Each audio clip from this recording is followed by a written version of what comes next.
ওই চারজন একসাথে ওই কাঠগড়ার মধ্যে আল্লাহর দরবারে সিজদার মধ্যে পড়ে ডাক দিয়া কয়, আল্লাহ এই বান্দা তাহাজ্জুদ পড়তে গেছে, আমরা বান্দারে চিনি নাই, কিন্তু বান্দা সামান্য সময় চুরির কথা বইল আমাদের সাথে থাকার কারণে সুলতান মাহমুদ গজনবী তো বড় মাফের আলেমও ছিলেন, যেহেতু আমারে সামান্য সময় তাকে দেওয়ার কারণে সে আমরারে মাফ করে দিছে।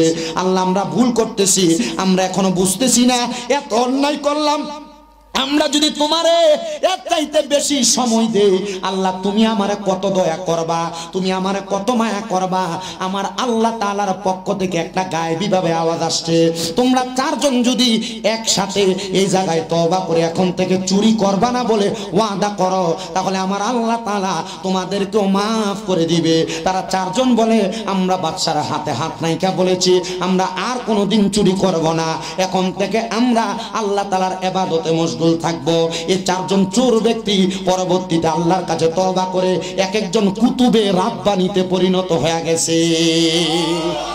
হাজার খারাপ কাজ করেছেন, আপনি আল্লাহর কাছে মাফ চান, আল্লাহ তাআলা মাফ চাইলে মাফ করে দেয়, কিন্তু না আপনার মাঝে এই খাসিয়ত নাই, আপনি আল্লাহর কাছে মাফ চাইবেন সেই সময় আপনার নাই, আল্লাহর কাছে ক্ষমা প্রার্থনা করবেন এই সময় আপনার কাছে নাই।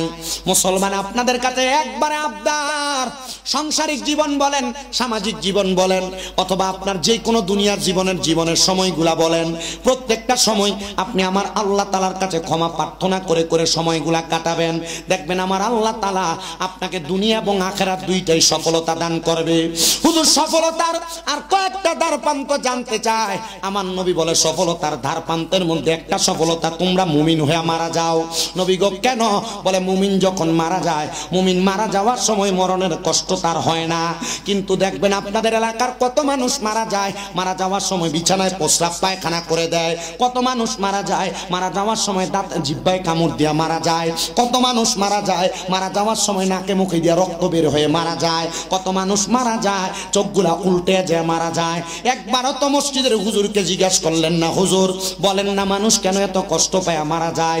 ওই মানুষগুলা বেঈমান বেআমল থাকার কারণে এমন কষ্ট পায় মারা যায়, কারণ তাদের সামনে আজরাইল যখন আসে, আজরাইল প্রথম আসে না, আজরাইল আসার আগে আল্লাহ তাআলা তাদের সামনে দুইজন ফেরেশতা পাঠায়, ওই দুইটা ফেরেশতার চোখগুলা নীল রঙের, ওই ফেরেশতাগুলার সামনে আসার সাথে সাথে আযাবের ফেরেশতার ভয়ঙ্কর চেহারা দেইখা বান্দা ভয়ে বিছানার মধ্যে প্রস্রাব পায়খানা করে দেয়।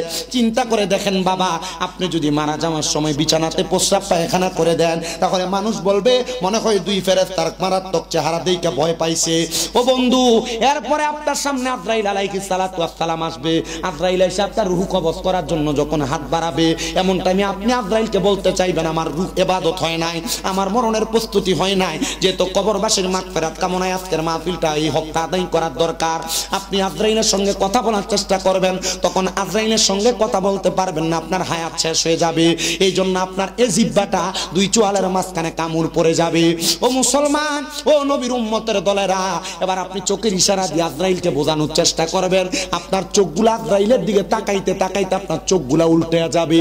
হাইরে, আজরাইল যখন আপনার বুকের মধ্যে হাত দিবে, আপনার ঘাড়ের শাহরগগুলা ঠাস ঠাস করে ছিঁড়ে যাবে, হাতের রগগুলা ছিঁড়ে যাবে, পায়ের রগগুলা ছিঁড়ে যাবে।